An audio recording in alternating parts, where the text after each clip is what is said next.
What's up, guys? Today I am going to be reviewing set 71774, Lloyd's Golden Ultra Dragon, with 989 pieces, and then I believe 9 minifigures, I think, in the set. And then you also get the giant golden dragon, which is seen in the finale of LEGO Ninjago Crystallized.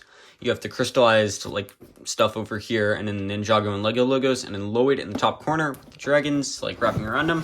On top, you can see the minifigures Golden Jay, Golden Kai, Golden Zane, Golden Cole, Golden Oni Lloyd, Vengestone Barut, a Vengestone Warrior, and then the Crystal King minifigure, and then the actual size for the Golden Oni Lloyd.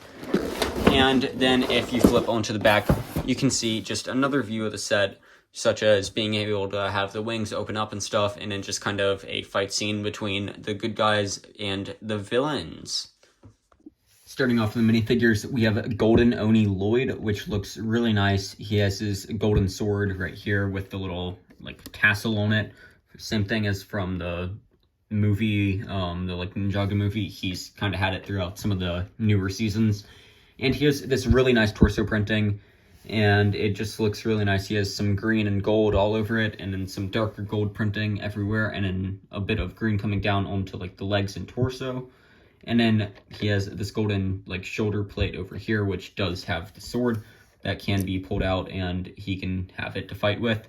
And then he also has that nice golden Oni mask with green eyes, and it looks really nice. And then he has the golden horns, and then just this gold helmet, which is used for the Crystal King and stuff.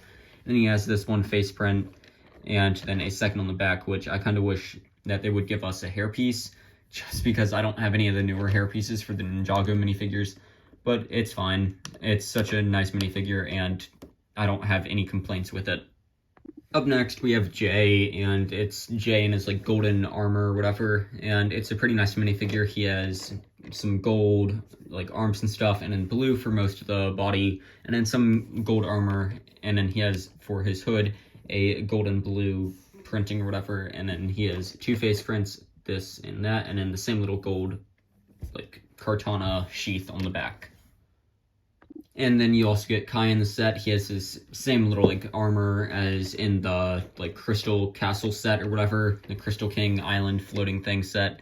He has his two face prints, this one and then this one, and it's a pretty nice minifigure. He has the same little sheath for his weapon, and that's about it for the minifigure.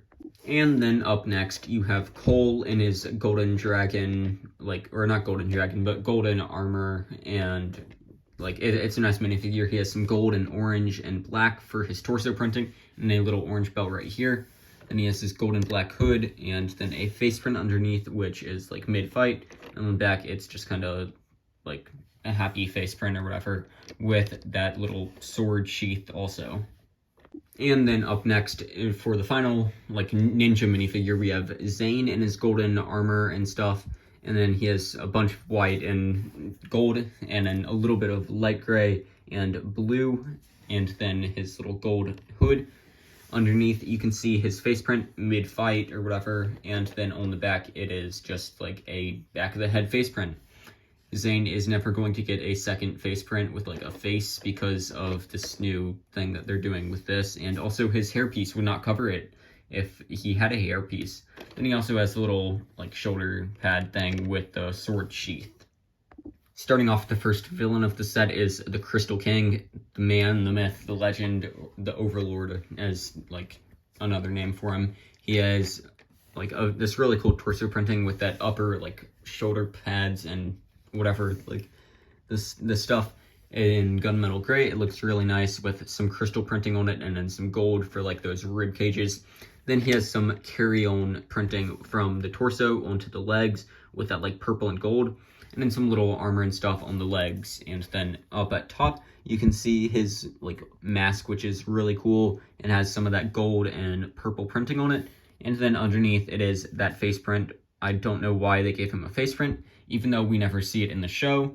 He has the gold arms with the little crystal swords, and then on the back you can see some more of that ribcage printing, which just carries over. And then in the set, you also get a Vengestone Brood, I believe is what this one is, or Guard. I don't really know their names. It could be a Vengestone Warrior for all I know. but he has this little like crystal staff or sword, whatever kind of thing. And then that nice little crystal torso printing with like the gunmetal gray vinge stone stuff, and then crystal, and then that amazing headpiece with like mohawk crystal stuff. And on the back you can see some more crystal growth and that transparent pink leg. And then for the final 2 minifigures in the set, you get these crystal like guards or warriors. They have the double blades, and you get 2 of them in the set, which is kind of nice. You have that beautiful headpiece and then the swords or whatever, and then you also have that nice torso with the chest full of crystals, and then that transparent pink leg, and then the rest of the body is just gunmetal gray, and then on the back is some more torso of like that or printing of that crystal stuff.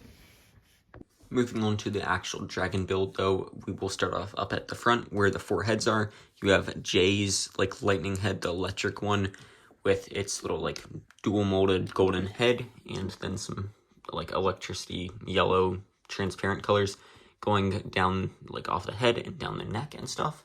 And then you have Cole's with these nice horns and side printing on the face like the other dragons, and then some little stuff going down. And then you have Kai's right above it, or the fire dragon part, and then fire embers going down the back also. Then you have the ice or Zane section with like Zane's dragon head, and then the same little stuff going down, but in his colors. Each dragon head does have the ability to open up and be posed however you want. Some of the ball joints aren't the greatest though, just because they're ball joints and gravity, so they won't always hold the best, but they are pretty nice. So that way you do have a bit of posability for your dragons. And then down, moving below, you can see the little like chest area with the hat, and then the little like white and gold section of the chest. Then the wings are pretty much the same on either side, but they are just mirrored. You have this side, and then on that side you have the other wing, and the wings do have a little play feature, which is kind of cool. So if you go ahead and turn this, then it will open the wings out, so that way you can have the dragon fly, and then if you want to close them up, then you just spin the thing back like that. And it is a nice little play feature. It is playable on the other side also, so you can have the wings go out and then fold up and retract, which is a nice little play feature, as I've said.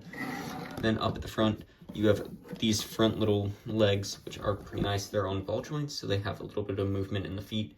And then I don't think you can really move this joint here. It's like pretty stuck in there, but you do have the little, whatever it's called, I don't know what this joint is down in here, but it does let you move the leg forwards and back and stuff, and gives you a little bit of articulation with the dragon.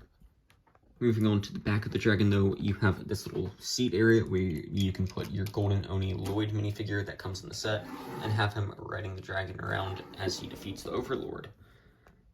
And then moving down the back a little bit more, you have this lower section, which is on these joints, so you can move it back and forth like this, so that way you can pose the dragon a little bit better on the back and stuff.